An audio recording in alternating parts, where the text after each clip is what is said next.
The heat in San Bernardino was the kind that stuck to your skin, a dry, dusty oppressiveness that didn't lift even after the sun went down. Inside, the Rusty Sprocket, a dive bar situated just off the old Route 66, the air conditioner was fighting a losing battle against the body heat of 50 patrons. The air smelled of stale hops, engine grease, and the faint, sharp tang of cleaning fluid. It was a sanctuary for the working class during the day, but at night it belonged to the Patches.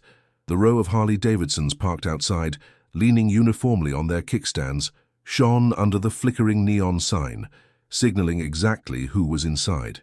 Jack Piston Miller sat at his usual spot near the corner of the bar, nursing a cold bottle of domestic lager.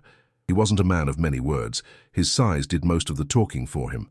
Wearing his cut, the leather vest bearing the Death's Head insignia of the Hells Angels, he commanded a radius of respect that no one dared to breach. He watched the room with eyes that had seen too many miles and too many fights. His hands, stained permanently with the grime of the garage where he worked, rested heavily on the wooden counter. Beside him stood Sarah, his girlfriend of 3 years. She wasn't a biker chick in the cliché sense. She was a woman of steel and grace, working as a paralegal during the week and riding pillion on the weekends. She was laughing at a joke the bartender, an old veteran named Mitch, had just cracked. Her hand rested casually on Jack's shoulder, a silent claim of ownership and affection. To Jack, she was the anchor that kept him from drifting too far into the darker side of the life. The club was his brotherhood, but Sarah was his sanity. The jukebox was playing a classic rock anthem, something by Seeger, filling the room with a familiar, comfortable noise. The pool balls clacked in the background, and the low hum of conversation created a protective bubble around the club members. It was a Tuesday, usually a quiet night, which meant the guard was down just a fraction. They were there to relax, not to posture. But the dynamic of a bar in the Inland Empire can shift in a heartbeat, often triggered by something as simple as the opening of the front door. The door swung open with too much force, banging against the inner wall. The heavy boots that stepped inside didn't belong to a regular. The man was large, bloated with gym muscle and booze, wearing a tight t-shirt that looked 2 sizes too small. He had the glassy-eyed arrogance of someone who had been drinking elsewhere and was looking for a nightcap or a fight. He scanned the room, his gaze lingering too long on the Patches, a sneer forming on his lips. He was a tourist in a land he didn't understand. He stumbled toward the bar, shoving past a prospect who was collecting empty bottles. The prospect stiffened but didn't engage, trained to wait for orders. The stranger slammed a $20 bill on the counter, demanding service loudly, interrupting the rhythm of the room. Mitch, the bartender, gave him a nod, signaling he'd be there in a second, but the man wasn't interested in waiting. He wanted attention, and he was looking for it in the most dangerous place possible. Jack watched him through the reflection in the mirror behind the bar. He had seen 100 guys like this, weekend warriors or local tough guys trying to prove something to themselves. Usually they grabbed a drink, realized the atmosphere was too heavy, and left. Jack took a sip of his beer, deciding to ignore him unless he crossed a line. The code was simple. Don't start trouble where you drink, but finish it if it comes to you. The stranger turned, his eyes locking onto Sarah. She was looking at her phone, ignoring his presence completely. The man, fueled by liquid courage and a bruised ego from being made to wait, leaned in close to her. "You're too pretty to be hanging around with this trash," he slurred, his voice cutting through the music. The insult wasn't just to Jack, it was to the entire room. Sarah didn't flinch. She didn't step back. She simply raised her eyes, cold and unimpressed, and looked him up and down. "Walk away," she said, her voice calm but laced with a warning. She knew the volatility of the man sitting next to her better than anyone. She was trying to save the stranger from himself, though he was too drunk to realize it. The man laughed, a harsh, grating sound. "Feisty. I like that." Then he made the mistake. He reached out his hand, thick fingers aiming to brush a strand of hair from her face, his palm grazing her shoulder. It was a violation of personal space, a disrespect of the highest order in a world built on boundaries. The contact lasted less than a second. Jack didn't shout. He didn't throw his bottle. He simply stood up. The sound of his bar stool scraping against the wooden floor was the only warning. He turned his body fully toward the man, towering over him by 3 inches. The stranger froze, his hand hovering in midair, suddenly realizing the temperature in the room had dropped to 0. Jack looked at the man's hand. then up to his eyes. There was no rage in Jack's face, only a terrifying predatory calm. "You touched what isn't yours," Jack whispered, low enough that only the stranger heard it. The music seemed to stop, though the jukebox was still playing. The laughter died. The pool cues lowered. Every Hell's Angel in the bar, 10 of them, stood up in unison. They didn't rush. They didn't draw weapons. They just rose from their tables and turned to face the bar. The wall of leather and denim created a sudden claustrophobic perimeter. The stranger looked around, the color draining from his face as the reality of his situation crashed down on him. He wasn't just fighting one man. He had challenged a legion. Jack took one slow step forward, invading the stranger's space. The man stumbled back, hitting the bar counter. The air was thick with violence that hadn't happened yet. A tension so tight it felt like a wire about to snap. This was the edge of the cliff. One wrong move, one wrong word, and the night would turn into a crime scene. The silence in the rusty sprocket was heavier than any noise could ever be. It was a physical weight, pressing down on the stranger's chest, constricting his lungs. He looked from Jack to the other men standing in a semicircle behind him, faces hardened by wind, and Rhodes stared back, devoid of empathy. These weren't bar brawlers. These were men who lived by a code of absolute loyalty, and the stranger had just violated their most sacred rule: respect the family. Jack didn't blink. He kept his eyes locked on the stranger's pupils, watching the dilation of fear. "I'm waiting," Jack said, his voice a low rumble. He didn't specify what he was waiting for, which made it worse. The ambiguity paralyzed the intruder. Was he waiting for an apology? A punch? A reason to end him? The stranger's bravado evaporated, leaving behind the trembling shell of a man who knew he was out of his depth. I didn't know," the stranger stammered, his hands coming up in a pathetic gesture of surrender. He looked at Sarah, pleading silently for intervention, but her face was a mask of indifference. She had seen this play out before, though rarely this close. She trusted Jack to handle it, but she also knew that once the beast was awake, it was hard to leash. She took a sip of her drink, the ice clinking loudly in the quiet room. "You didn't know," Jack repeated, tasting the words like they were spoiled meat. "You didn't know not to touch a woman who isn't with you. You didn't know to show respect when you walk into another man's house." Jack took another step. The stranger was now pressed painfully against the hard oak of the bar rail. The smell of fear, sweat, and sour alcohol radiated off him.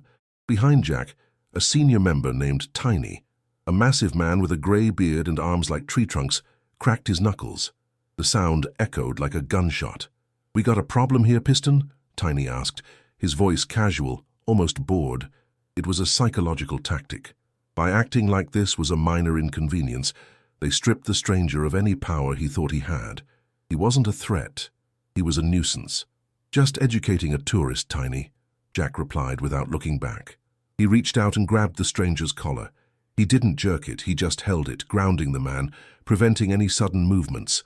The fabric strained under Jack's grip. "You see, in this world, we don't give second chances. You touch. You pay. But tonight I'm feeling generous. Sarah's having a good night and I don't want to ruin it with your blood on the floor." The stranger nodded frantically, sweat beading on his forehead. "I'm leaving. I'm going right now." He tried to move, but Jack's grip was iron. He wasn't done. The lesson hadn't sunk in deep enough yet. Jack needed to ensure this man would never, ever think about walking into a biker bar with that attitude again. "You're leaving when I say you're leaving," Jack hissed. He leaned in closer, his nose inches from the man's face. "And when you walk out that door, you forget you were ever here. You forget her face. You forget my face. Because if I see you again at a gas station, at a store, or even in your own driveway, it won't be a conversation. Do you understand?" The threat was specific and chilling. It implied a reach that went far beyond the walls of the bar. It spoke of the network, the eyes on the street, the reality that the club was everywhere. The stranger swallowed hard, his Adam's apple bobbing. "I understand. I swear." Jack held him for 5 more seconds, letting the terror marinate. Then, with a shove that was more dismissive than violent, he released him. The stranger stumbled sideways, nearly knocking over a stool. He looked toward the door, which suddenly seemed miles away. The path to the exit was lined with the other members, who hadn't moved an inch. "Escort him," Jack commanded, turning back to the bar and picking up his beer, as if nothing had happened. Two prospects immediately stepped forward, flanking the stranger. They didn't touch him, but their proximity was suffocating. They guided him toward the door, walking him through the gauntlet of stairs. As the stranger reached the door, he looked back one last time, perhaps hoping to salvage some shred of dignity, but no one was looking at him anymore. They had all turned back to their drinks, dismissing his existence entirely. That hurt more than a punch. He pushed through the doors into the hot California night, the sound of his own heart deafening in his ears. Inside, the tension broke, but the mood had shifted. Sarah placed her hand over Jack's on the counter. Her hand was warm, grounding him. "You handled that well," she murmured. Jack exhaled a long breath through his nose. The adrenaline was still coursing through him, a chemical hum in his blood. "He was a fool," Jack muttered, taking a long pull of his beer. "But fools bring heat. We need to be careful tonight." He had a bad feeling. Men like that, when humiliated, often did stupid things. They called the cops or they came back with a gun. The night wasn't over yet. "Let's finish these and ride," Tiny suggested from the next table, reading Jack's mind. "Don't need the sheriff rolling by because some crying drunk dialed 911. The wisdom of the older biker was sound. In San Bernardino, the police were always looking for a reason to raid, and a harassment complaint was enough probable cause to shake them down. 10 minutes had passed since the stranger, whose name they would later learn was Rick, had been ejected. The bar had returned to a semblance of normalcy, but the air was thinner, sharper. Jack couldn't shake the itch in the back of his neck. He signaled for the check, tossing cash on the bar. He wanted Sarah on the back of the bike and moving. A stationary target was a sitting duck. Just as they were pulling their jackets on, the blue and red lights flashed against the frosted front window. No siren, just the lights. It was a silent approach. "Damn it!" Jack cursed under his breath. The sheriff's deputies were quick tonight. The drunk had likely called from the parking lot or a nearby gas station, spinning a tale of assault to save his bruised ego. The door opened, and 2 deputies walked in. They were familiar faces, Deputy Miller and Deputy Gomez. They knew the club, and the club knew them. It was a cold war of coexistence. They scanned the room, hands resting near their holsters, eyes adjusting to the dim light. The music was cut by the bartender instantly. "Evening, gentlemen," Deputy Miller said, his voice carrying a tone of weary authority. "We got a call about an assault. Guy says he was threatened by a gang member and roughed up." He looked directly at Jack. The description given by the dispatcher, big guy, leather vest, sitting at the corner, was precise. Jack stood up slowly, hands visible. "No assault here, officer. Just a drunk who couldn't handle his liquor. We asked him to leave, and he left. He tripped on his own feet on the way out." It was the standard line, and half the bar nodded in agreement. The collective alibi was part of the brotherhood. "That's not what he said," Gomez piped up, stepping closer. "He said you grabbed him and threatened to kill him. The accusation hung in the air. A death threat was a different beast than a bar brawl. It gave them leverage to detain, to question, to harass." Sarah stepped in, positioning herself slightly in front of Jack. "He touched me," she said clearly, her voice cutting through the tension. "He was sexually harassing me. My boyfriend asked him to stop, that's all. If there's a victim here, it's me." Her legal background gave her voice a steadiness that cops respected, or at least hesitated to challenge. The deputies exchanged a look. It was a he said, she said situation, but the club's reputation worked against them. However, Sarah wasn't a patch holder. She was a civilian with no record. Her word carried weight. "Is that right?" Miller asked, softening slightly but still suspicious. "Check the cameras." Mitch, the bartender, lied smoothly. Everyone knew the dummy cameras in the corner hadn't worked in 10 years, but the bluff showed confidence. "Guy was a mess. We did you a favor getting him off the street before he drove." "We'll be checking around," Miller said, pointing a finger at Jack. "If I find out that guy has so much as a bruise on him, I'm coming back for you, Piston. We're tired of the cleanup out here." The threat was clear. They were watching, and they were looking for an excuse. The deputies turned and left, the heavy door swinging shut behind them. The sound of their cruiser peeling out of the gravel lot signaled they were going to look for the victim. The bar exhaled, but the relaxation didn't return. The night was burned. "Mount up," Tiny ordered the room. "Disperse, 2 by 2. Don't give them a convoy to pull over." It was a tactical retreat. The club moved with military precision, bills paid, jackets zipped, helmets on. Outside, the night air was cooling, but the engines of the Harleys fired up hot and loud, a symphony of American iron. Jack straddled his bike, a custom Dyna-wide glide, and waited for Sarah to climb on. He felt her arms wrap around his waist, tight and secure. He revved the engine, feeling the vibration in his chest. As they pulled onto the highway, the darkness of the desert road swallowed them. But Jack's mind was racing. The guy, Rick, wasn't just a drunk. He was a loose end. If he pressed charges, or worse, if he had friends in low places, this wasn't over. The escalation had begun, triggered by a touch and fueled by pride. The ride home was silent, the wind rushing past them at 80 miles an hour. Jack watched his mirrors constantly, checking for headlights that lingered too long. The paranoia of the outlaw life was creeping in, tainting the freedom of the road. He had protected his woman, but at what cost to the club? The next morning brought a grey, overcast sky over San Bernardino, mirroring Jack's mood. He was in his garage, wrenching on a customer's bike, trying to find solace in the mechanical simplicity of pistons and gears. But his phone kept buzzing on the workbench. It was the sergeant-at-arms, a man named Crow. "Church tonight, 8 p.m., the text read. Short, cryptic, bad. Church was the mandatory club meeting, and an emergency summons meant the fallout from the night before was spreading. Jack wiped the grease from his hands with a red rag, a sinking feeling in his gut. Sarah walked into the garage holding 2 mugs of coffee. She looked tired, dark circles under her eyes. The incident had shaken her more than she let on at the bar. "Is it about last night?" she asked, seeing the phone. She knew the codes. She knew the life. "Yeah," Jack admitted, taking the coffee. "Crow called a meeting. That guy Rick, turns out he's not just a nobody." Jack had made some calls earlier. Rick was the nephew of a local city councilman who had been campaigning on a clean up the streets platform. The political angle made this a nightmare. "Great," Sarah sighed, leaning against the workbench. "So now you're a political target?" She took a sip of coffee, her brow furrowed. "Jack, maybe we need to lay low. Go up to the cabin for a week." "I can't run, Sarah, you know that," Jack said gently but firmly. "If I run, it looks like guilt, and it leaves the brothers holding the bag. I have to face the table." This was the break, the moment where his duty to the club clashed directly with his desire to protect his quiet life with Sarah. That evening the clubhouse was somber. The air was thick with cigar smoke and tension. The president, a stoic man named Bishop, sat at the head of the long oak table. Jack sat in his spot, feeling the eyes of his brothers on him. They weren't hostile, but they were concerned.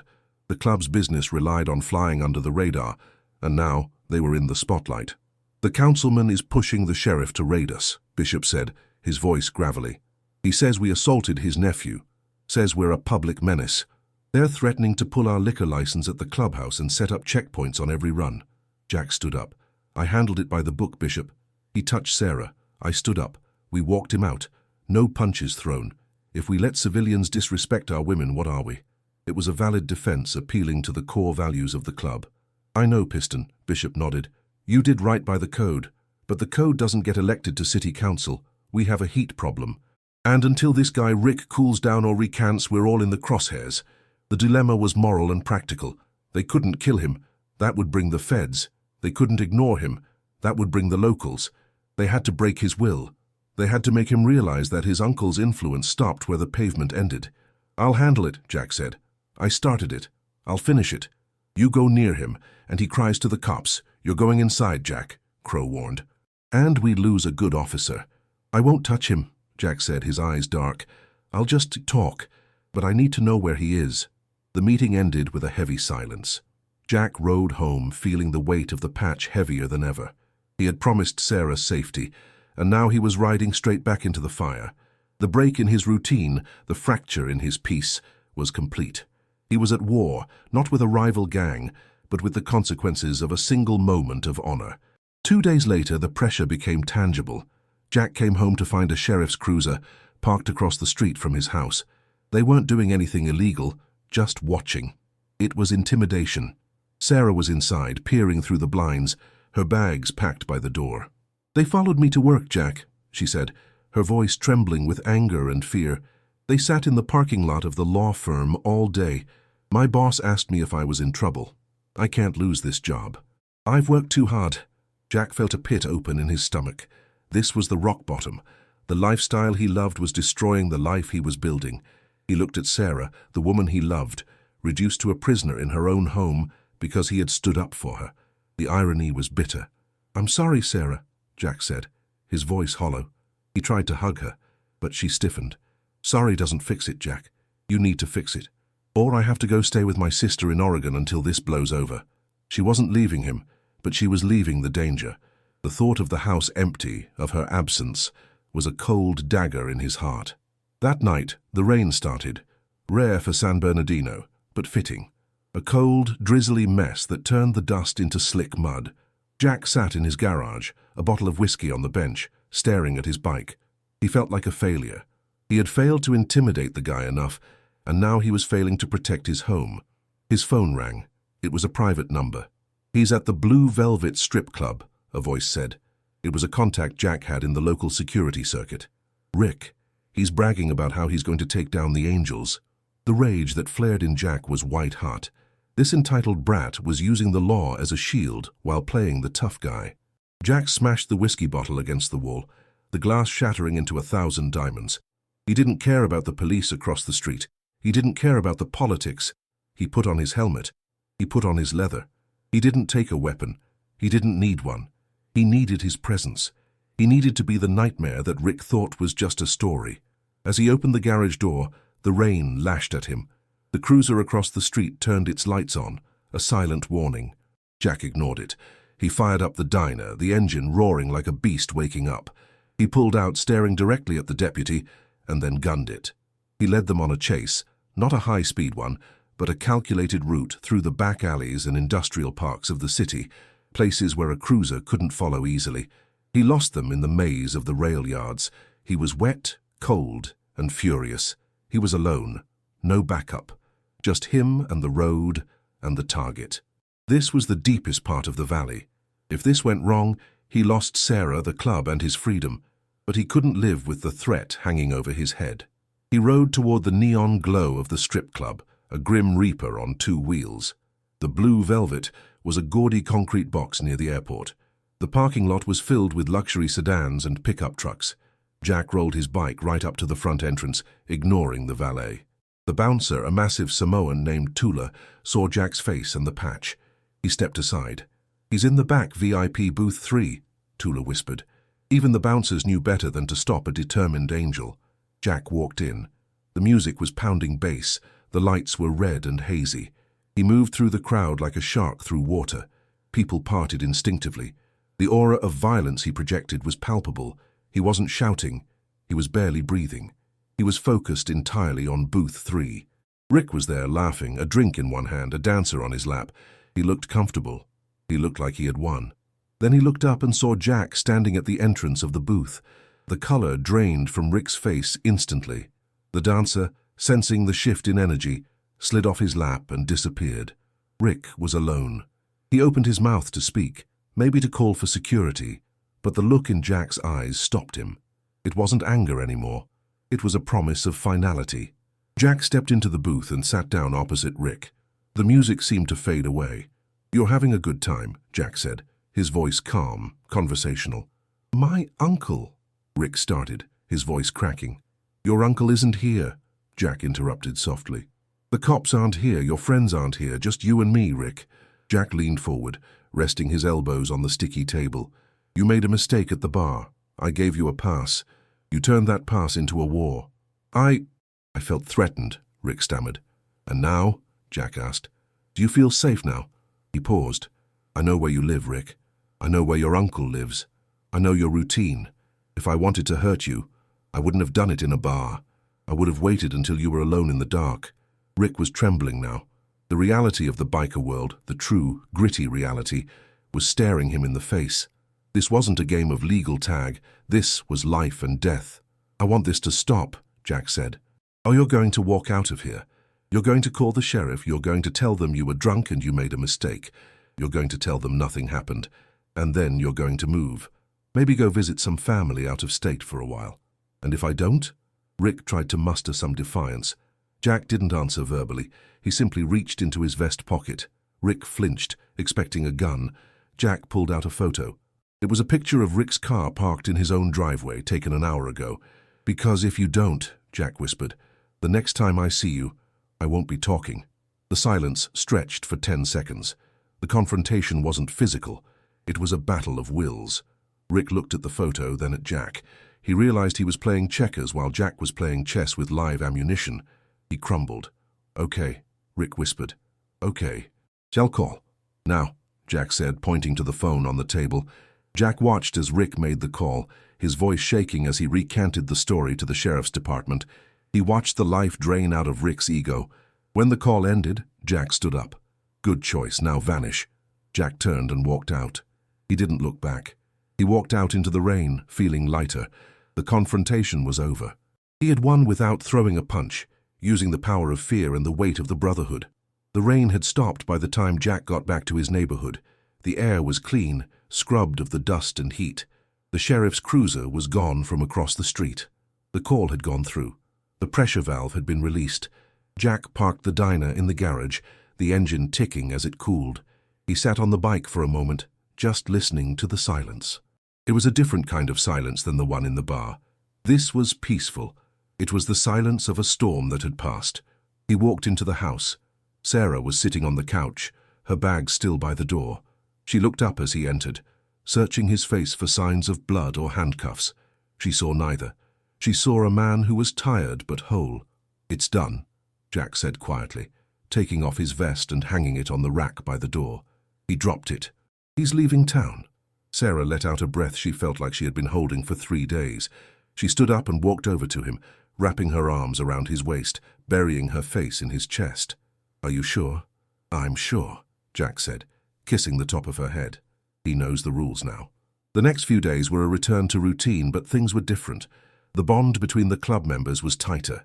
They knew Jack had handled a threat that could have burned them all. The respect for Sarah grew too. She had stood her ground. A week later, Jack and Sarah were riding down Route 66, heading nowhere in particular. The sun was setting, painting the California sky in hues of purple and orange. The wind whipped at their clothes. They passed the Rusty Sprocket. The parking lot was full of bikes. Jack didn't stop. He throttled up, the engine roaring a deep baritone song. He thought about Rick, somewhere far away, looking over his shoulder. He thought about the fragility of their freedom, but mostly he felt the vibration of the road and the warmth of Sarah against his back. The incident became a story told in the bar, a legend of the freeze. Remember when that guy touched Piston's girl? Remember how the room stopped? It became part of the mythology of the San Bernardino run. But for Jack, it wasn't a story. It was a reminder. In this life, peace is rented, not owned.